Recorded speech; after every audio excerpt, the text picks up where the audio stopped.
Hello again and welcome to Bible Doubter. I hope I give you something else to think about. And we're doing a toughie today. The virgin birth.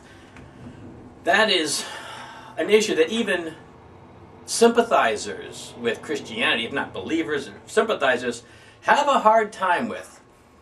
Wouldn't it be much more plausible if Mary just had a misstep and sold a bill of goods to Joseph, and he bought it, and they just kind of prettied up the story a little bit around that?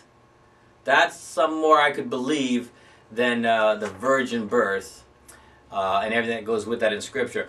I'm going to explain why I think it is plausible. I know you can't wait for that. But first of all, let's take a quick look at this verse where it was prophesied, because some people stop right there. Isaiah 7:14, therefore the Lord himself will give you a sign. The virgin will conceive and give birth to a son, and you will call him Emmanuel.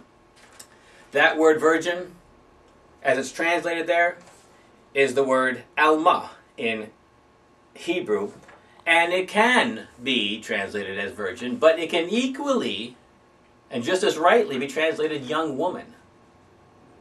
So where do you go from there? In fact, that's what the Mormons believe. They believe that God, the Father, is a physical entity, and he came down and assisted with the conception of the Messiah. That's their belief. However, the Greek version of the Bible, which was translated from Hebrew to Greek in 250 BC, still a bit of an ancient book even in the time of Christ. How did they translate this verse? Now, the reason I say this, even propose it, is because this is the Bible Jesus quoted from. If you look at the Gospels, and we can tell from the languages used there, he's quoting from the Septuagint. He's not quoting from the original language. He's quoting from the Greek version, because that was the universal language at the time.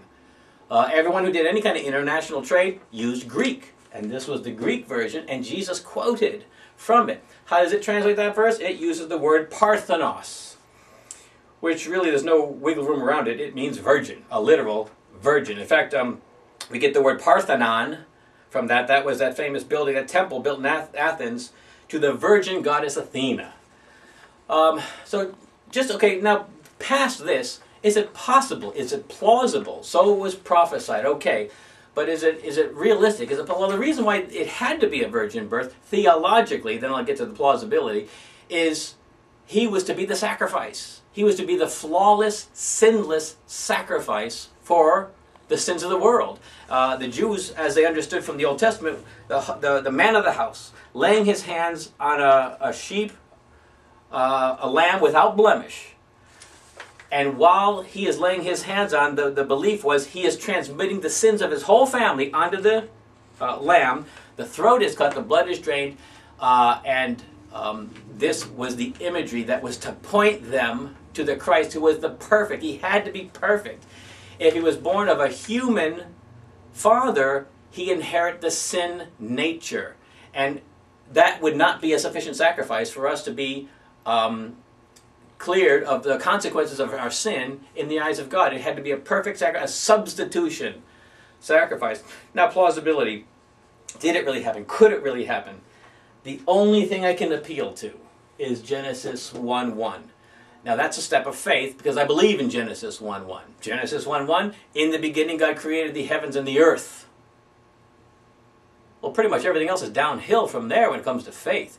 If you can handle that, if you can believe that God spoke and it was, boom, Big Bang, I tend to refer to, then isn't everything else just mopping up in terms of like what we would consider a miraculous event? That's where I go. Pretty much that's the best response I could get to someone who's doubting, who's got issues with the Bible, wants to know more. They're a skeptic, but they want to hear. So consider that, and thanks for coming to Bible Doubter.